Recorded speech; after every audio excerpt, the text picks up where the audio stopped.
Maoni ya watu yamekuwa ni mengi sana hapa kwa Maimartha, baada Maimartha bwana kuibuka na story kuwa Baila stylist designer wa Zuchu ndoa yake imeingia kidudu.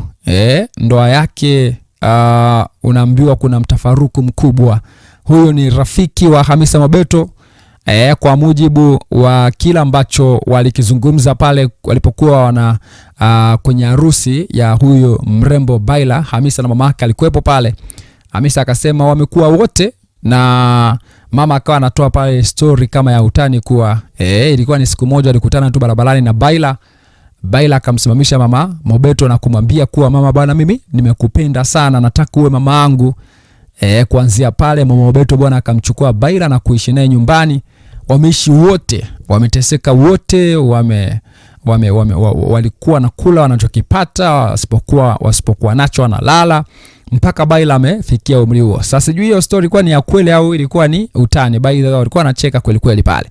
Kwa hivyo huyu mdada bwana ndoa yake kidogo imeingia kidodo mtu, na Maimartha amempigia Baila akamuuliza kuhusiana na why amefuta picha za ndoa kwenye Instagram yake. Baila akasema anasafisha ukurasa wake wa Instagram, kitu ambacho Maimartha akamuuliza kuwa kwa nini usafisha kwa kufuta picha za ndoa yako na mume wako.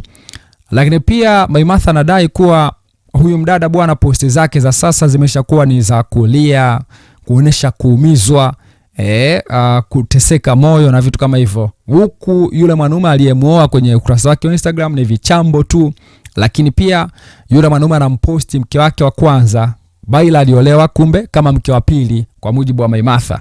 Kwa hivyo kule mwanaume anamposti mke wake wa kwanza, anamsifia, anamjaza nini safi, kuonesha kuwa yeye na mke wake wa kwanza yule mambo yako lelelele. Lakini huku mambo ni magumu kweli kweli. Kwa hivyo baada ya Maimartha bwana kuwa amempigia simu Baila na kuzungumza naye, japo Baila amekanusha na kusema kuwa yeye bwana hajafuta picha eti kuwa kuna mgogoro kwenye ndoa yake, bali anasafisha Instagram yake. Huku yule mwanaume vichambo si vichambo na msifia mke mkubwa, hajawahi kabisa kumposti Baila na vitu kama hivyo.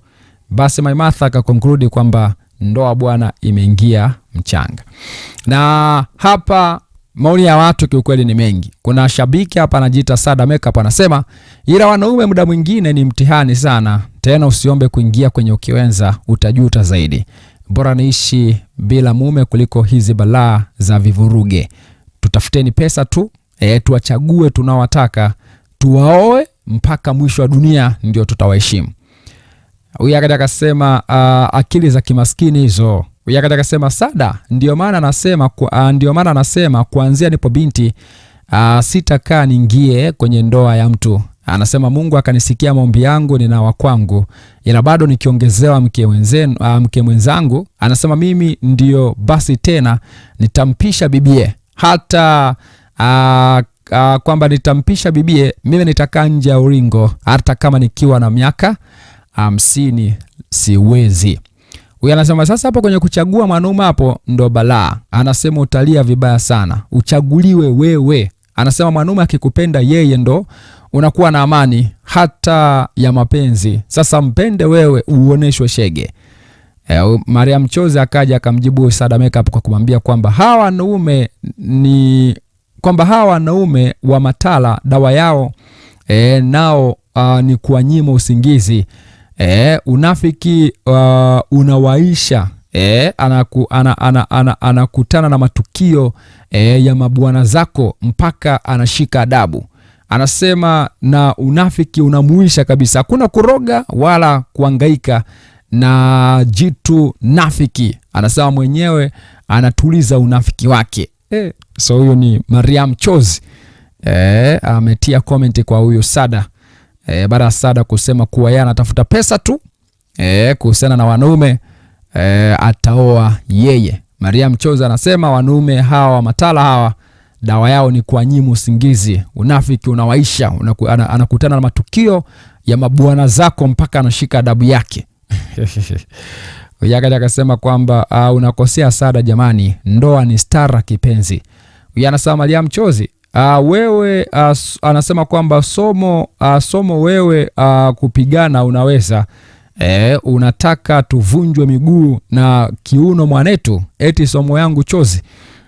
So huyu hapa Mariam Chozi kuwa ye kupigana na lakini vipi ambao kupigana kwao ni mtihani. Hatari kweli kweli. Huyu hapa anasema mai. Anasemaje huyo? Anasema Mai, umeanza na Mungu kweli? Anasema umeanza na Mungu kweli? Eti umeona mke mwenzio anavobebwa? Mariam alikuwa na Maimartha alikuwa anamuuliza Baila kuwa umeona mwanamke mwenzio kule anavobebwa na mume wake, anavosifiwa? Anasema Mai, ndo kwanza asubuhi bwana, ngoja watu watoe hata makopo ya mkojo nje. Huyu akaja akasema da, hivi kumbe bado kuna watu wanakojoa kwenye makopo. Huyu akasema kwamba anataka tumwage mikojo ndani huyo. Hasa kwamba ndugu yangu, vyo vivyo mbali na vyumba vyetu. Huyu akasema kwamba unaweza kuhimili harufu. Unawezaje kuhimili harufu? Huyu akasema kwamba hivyo tu ndugu yangu, tunapambana. Huyu anasema tupo wengi, niende nje usiku nikatolewe figo na wasiojulikana kisa nini, na kisado na visado kibao ninavyo. Anasema ujui mkojo ni tiba. Anasema mwendo wa kulala na sinzia harufu ya kojo langu tu. Anasema ila si bora kulala na kisado ndani kuliko kupanga chumba chenye choo ndani, maana harufu yake pia gani bala. Kwa sababu kwamba hakuna harufu, kisado kina mfuniko na unatia sabuni. Mambo ya kutoka usiku wa manane nje nehi. Anasema ukutane na vibaka au vibwengo wenye usiku wao, hapana. Yakasa kwa Maimartha jamani, ndo kwanza asubuhi. Anasema hebu tia uzo swali. Yakasa kwa mbona chekesha jamani, kuwa tia uzo swali sio